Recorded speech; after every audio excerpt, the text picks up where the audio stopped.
Brexit has put Germany on a collision course with Norway, with Norwegian fishermen poised to increase their quota as a result of Britain quitting the bloc, and Germany's fishing industry has branded Norway self-serving, while appealing to Brussels to intervene, with one expert saying, "You cannot accept this." The UK's departure has prompted Oslo to unilaterally cut the EU's fishing quota for cod and is aiming to do likewise with mackerel in a move which Norway's Fiskeribladet website estimates could be worth an additional £100 million.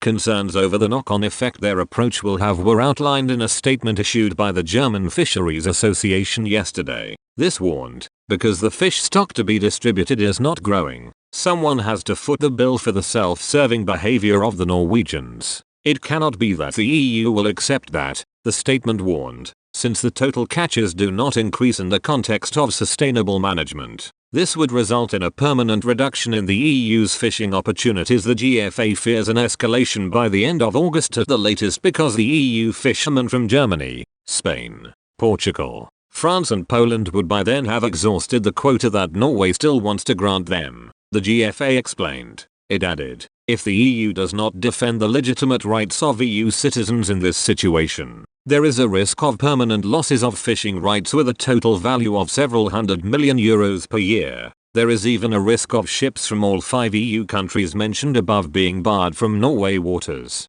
Speaking last year, the country's fisheries minister, Odd Emil Ingebrigtsen, said, if we do not get a deal by the 1st of January, we will not open Norway's economic fishing zones to vessels from the EU and Britain. Neither can we expect Norwegian vessels to get access to the EU's and Britain's zones before a deal is in place. Such a ban has not yet transpired, but remains a possibility. Germany's fishing industry employs 40,000 people and lands more than over 1.2 million metric tons of fish annually. Chancellor Angela Merkel is a member of the Bundestag for Mecklenburg-Vorpommern, one of the German regions most heavily reliant on fishing. The failure to strike a post-Brexit fishing deal with Norway, which has never been a member of the EU, also has serious implications for the UK fishing industry. Kirkella, a distant water trawler belonging to Hull-based UK Fisheries, is currently tied up in port because it is not currently permitted to operate in Norwegian waters.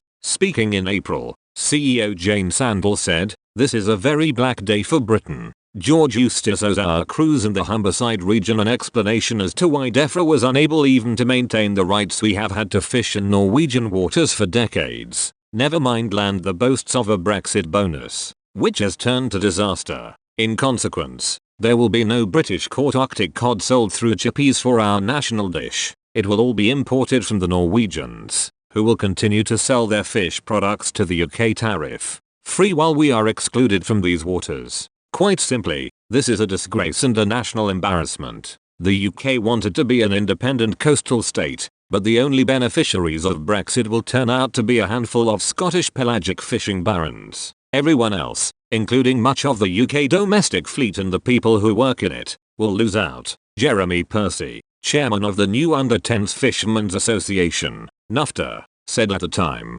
"Dog's breakfast sums it up really. The whole EU exit with regard to fisheries has been a complete debacle from beginning to end. Our negotiators have yet to secure a long-term deal with the EU on quotas or with Norway.